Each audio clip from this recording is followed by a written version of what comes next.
നല്ല മഴയൊക്കെ പെയ്ത് തോന്നി നിൽക്കുന്ന ഒരു വൈകുന്നേരം റിച്ചുകുട്ടൻ ഒരേ നിർബന്ധം. അവന് മസാല ദോശ കഴിക്കണമെന്ന്.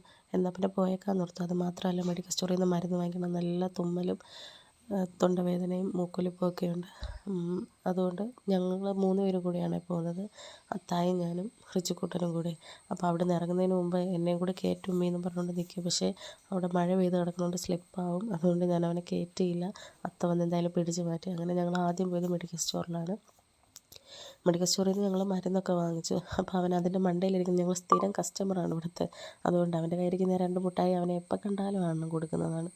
അതുപോലെ തന്നെ അവൻ്റെ കാലിലെന്തോ അത്ത തൊട്ടെന്നും പറഞ്ഞ് അവൻ എന്നോട് പരാതി പറയുകയാണ്. അത്തത്തെ എൻ്റെ കാലേ തൊട്ടു ഉമ്മീന്നും പറഞ്ഞിട്ട്.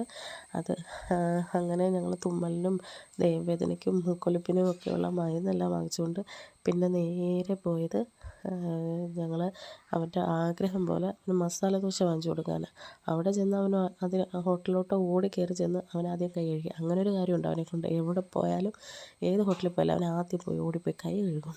കൈ കഴുകി അവന് ഇഷ്ടപ്പെട്ട ഒരു കസേരയിൽ വന്ന് അവൻ ഇരിക്കുകയും ചെയ്തു. ഇരുന്നിട്ട് അവിടെ ചെന്നപ്പോൾ അവന് മസാല ദോശ വേണ്ട, നെയ് റോസ്റ്റ് മതി. എന്നാൽ അത് ഓർഡർ ചെയ്യുന്ന സമയം കൊണ്ട് അവൻ ഓരോരോ കോലം കാണിക്കുകയാണ് ഫോൺ എടുത്ത് വെച്ച്. അത് കൊണ്ടുവരാൻ ഇച്ചിരി താമസിച്ച് അതുകൊണ്ട്. അങ്ങനെ അതും നോക്കിയിരുന്നപ്പം എന്തായാലും അത് കൊണ്ടുവന്ന് വെച്ചു. നെയ് റോസ്റ്റ് കൊണ്ടുവന്ന് വെച്ച് പനി ആയതുകൊണ്ട് തന്നെ ഞങ്ങൾക്ക് കഴിക്കാൻ ഭയങ്കര ബുദ്ധിമുട്ടായിരുന്നു. പിന്നെ അത് ഞങ്ങൾ അവിടുന്ന് പാഴ്സൽ പറഞ്ഞു. ആ പാഴ്സൽ എടുത്തുകൊണ്ട് ഇറങ്ങിയപ്പോഴാണ് അവനവിടെ മറ്റേ വെള്ളമൊക്കെ വെച്ചിരിക്കുന്ന ഫ്രിഡ്ജ് കണ്ടത്. അവനത് പെപ്സിക്ക് നിന്നത്. അത് ഞാൻ വാങ്ങിച്ചു കൊടുക്കത്തില്ല. അതുകൊണ്ട് തന്നെ അവനൊരു മായ്ക്കകത്ത് ഒതുക്കി ഞാൻ അവിടുന്ന് അവനെയും കൊണ്ട് ഇറങ്ങി. അല്ലെന്നുണ്ടെങ്കിൽ എൻ്റെ ചിലവും കൂടും. അത് മാത്രമല്ല കടക്കാർ ശരിയാക്കും. പിന്നെ ഞങ്ങൾക്ക് ഒരു കുപ്പി പാല് വാങ്ങിക്കണമായിരുന്നു.